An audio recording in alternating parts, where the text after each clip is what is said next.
Hello, and thanks for coming along to And We Have an Office Dog, the digital agency podcast where we talk to agency owner-directors and learn more about what makes them tick.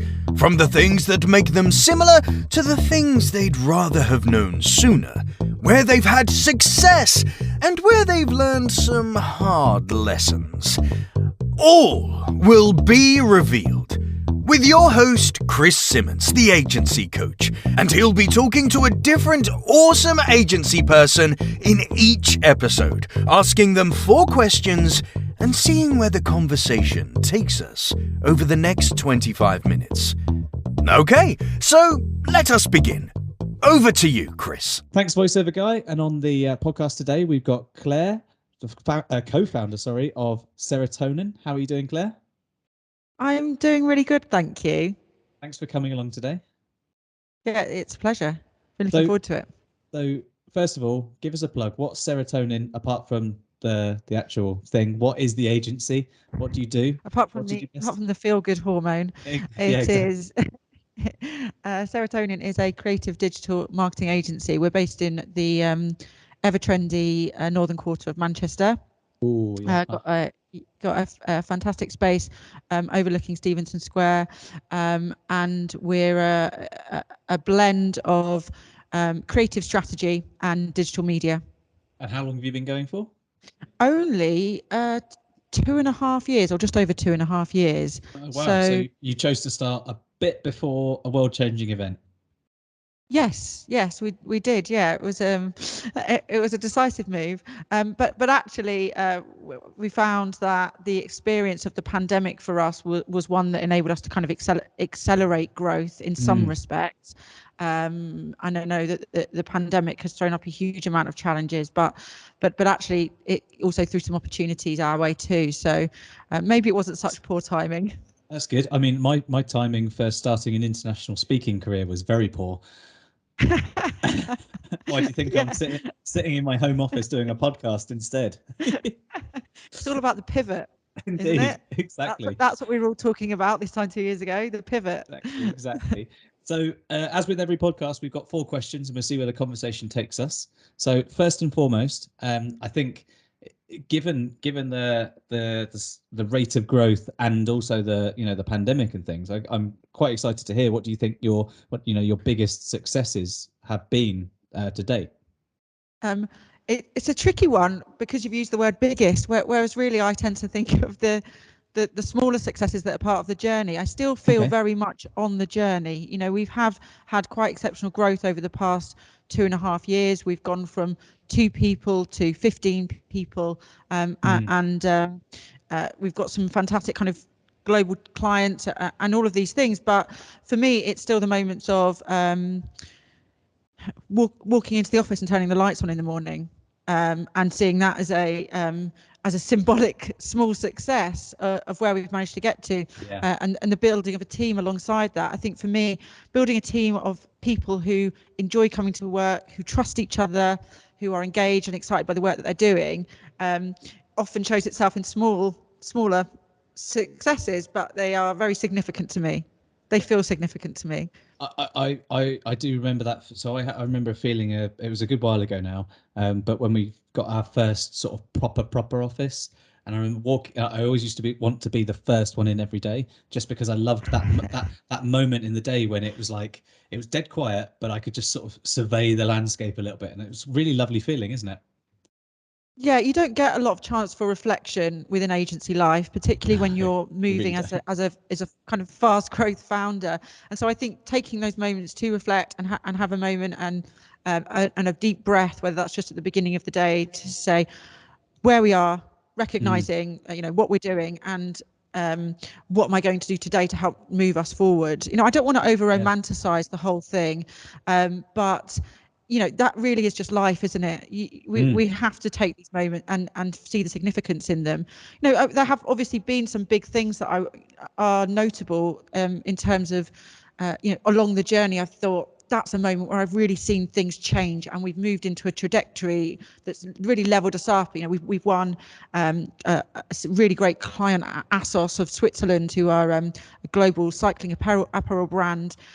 that was a huge moment for us and that was done during the pandemic. Pitching a competitive pitch against global agencies in a pandemic was an experience, but that really was a big moment in terms of us leveling up, enabling us to grow our team and upskill our existing team. So, in terms of the big moments, there's been those too. But yeah, we do just coming in and taking a deep breath too.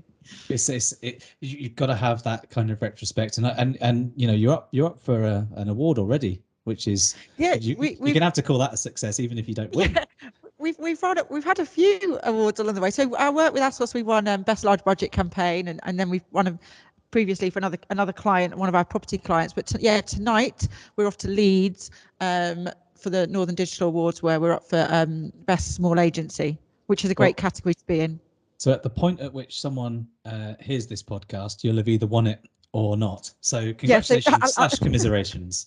I'll either be awards are everything, or I'll be on LinkedIn going awards don't mean anything. That's how you'll know which way this has gone. Wow. Brilliant. So if you were to go back in time, I know you're the co-founder, so you've started this with someone else. So if you were to go back in time and kind of give yourselves a little bit of advice that helps you kind of see the way forwards, what advice would you give yourselves? Brace yourself. It's about to kick off. Very good. Hang in there. Honestly, though, I do think kind of hang in there, because as a founder's journey is challenging, and unless you've got that resilience. I know the word resilience gets used a lot when talking about the founder journey, but for me, it is having that resilience and that real determination to kind of hook in and go for the ride. And I think part of that is because I'm a co-founder and I have a fantastic co-founder in Dom Carter, who really is my rock, and that's where I get a lot of my resilience from. But I definitely think that, and the other thing I think is about knowing your journey, and I think that's important because or just where you're headed, because when you're starting an agency, what you're doing is you're not freelancing, you're asking people to invest in you, and by that I mean your team and your clients, and they deserve to know what the vision is and where you're wanting to take this. And for them to come with you, it's the very least that they deserve. So that level of transparency you need to be able to offer them, and you can't do that unless you don't know where you're headed and at what pace. So we've tried to be really, really clear on that vision and have that transparency, even if it's going to change. Tell people what the journey looks like for you, and it's so much easier then for people to buy into that, and that's where you get that level of trust and buy-in. It's really important. I think we've done that quite well. Well, because the rate of growth over the last couple of years is evidence of that, I think, isn't it? And the awards are helpful to sort of bolster that kind of evidence against. I think you've got to let people know where you're going. You've got to let the team know that they're on the same journey, but maybe with a different end of that journey. So there was a book I read years and years and years ago. It's absolutely incredible. It's really old now, so like lots of the references are based on like the 60s and stuff. But it's called Selling the Invisible, and it is really, really good because you're selling a service. You're selling the promise to do something, as opposed to here's a physical thing that you can take away with you. And what you said just there about they've got to trust you and buy in. You're essentially selling I promise for this amount of money we will do these things, but we can't guarantee an outcome because the world exists with all the things going on in it. It's very hard to get right, especially when you've got a team that have got to buy into that as well. Yeah, it's crazy, really, isn't it? That this non-tangible thing that. Sorry, there was. Maybe it was an office dog. Could have been an office dog. It was. What that was, but yeah, I think it is crazy when we think it's this non-tangible thing that is really skills of people, that's what we're selling, and it's really important to recognize that and to have and to back yourself and back the team and the skills that they've got, because that's the only way that you're going to grow and be successful, really. So Normally, I ask people, about their journey over the last few years or so. But given this is a relatively newish agency over, the grand scheme of time, what is it that kind of gave you and your co-founder the push from where you were to start doing this for yourselves? What was that?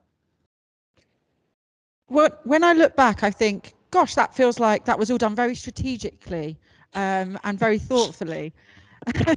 And so that's the story that I'm going to tell. Whereas actually these things do tend to happen quite organically with a good amount of luck and good timing.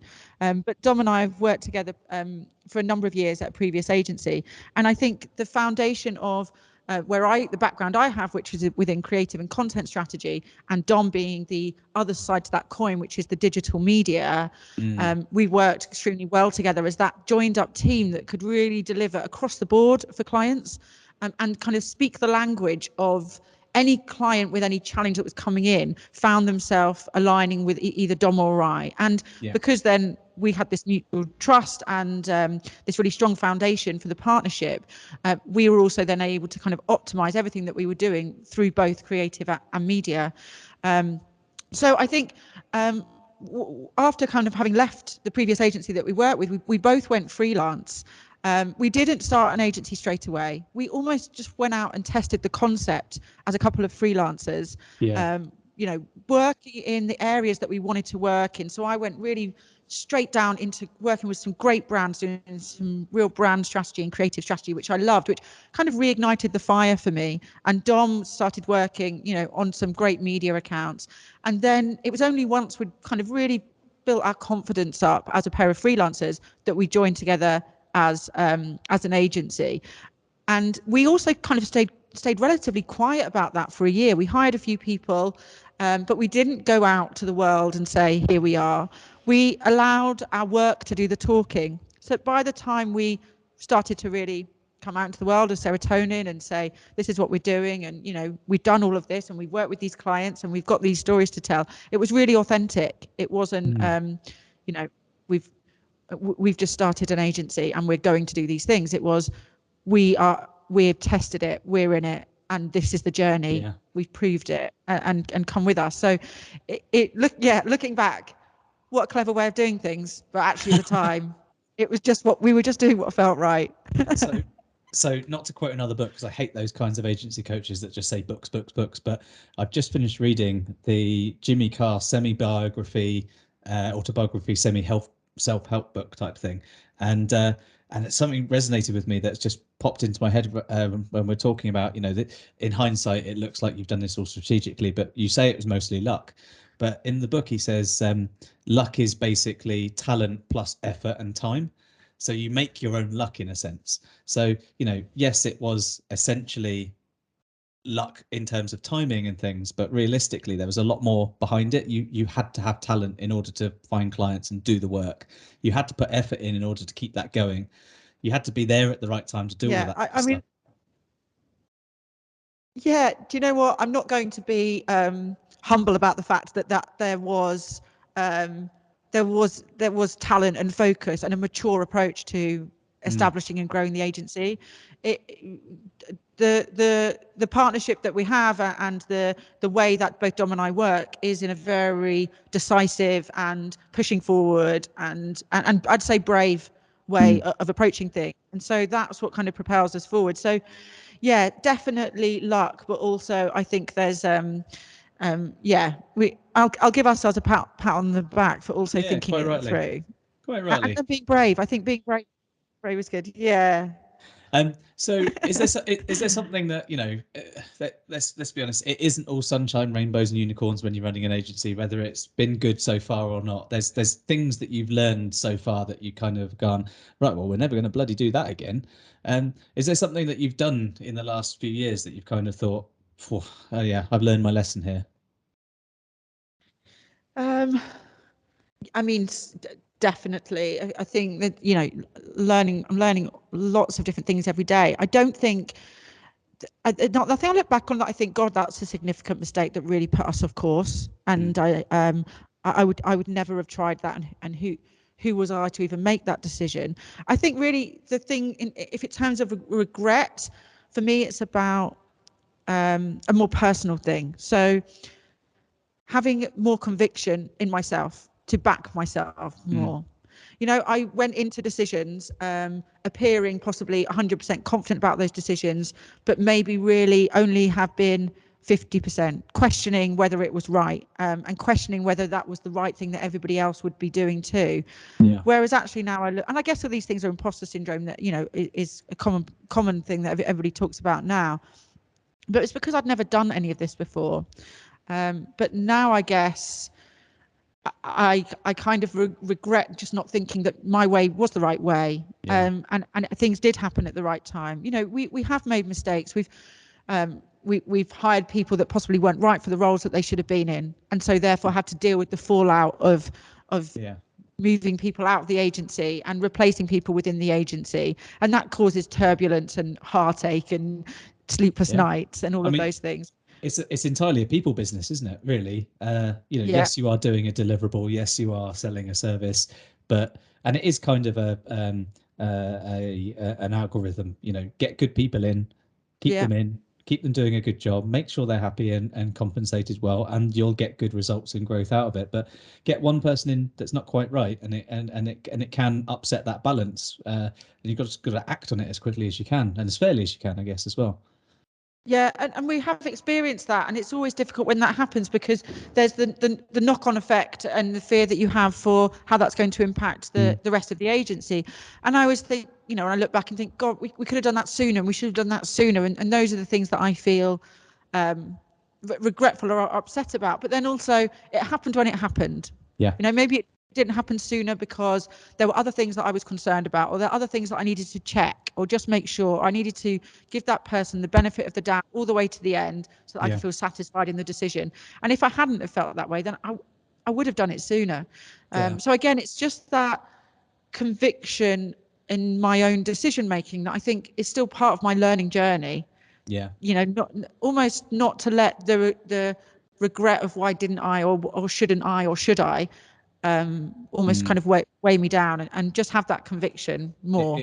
It can do that, and I think you've got hindsight's 2020, and you know, now you know those sorts of things. You take that into your next day and your next set of challenges and things, which is obviously part of growth. In you know, it is the journey. There is no end to this journey unless you disappear off the face of the earth because you're abducted by aliens. You close the agency, you sell the agency, or you do something else with the agency. So you know, it is permanently a journey.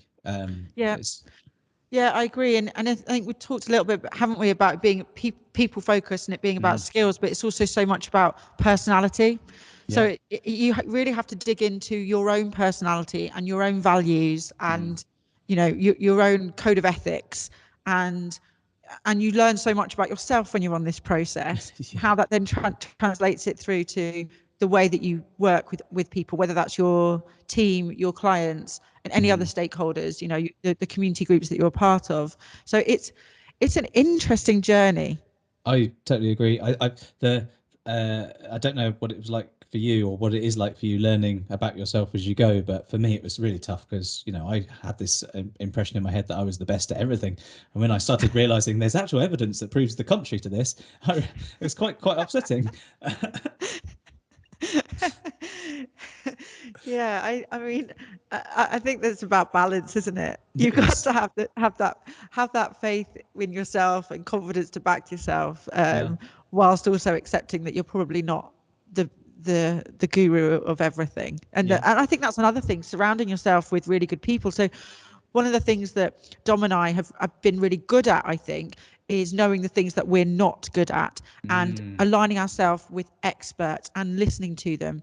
So whether that's from a legal perspective or a commercial or, you know, corporate finance, we've very quickly and early on in our journey aligned ourselves with these people who almost then form an external board of advisors that we trust, who are bought into our journey, who we defer to all the time. You know, we don't try to make things up. We defer to them for their knowledge and experience, and just in the same way that I expect my clients to defer to us for the things that we're good at.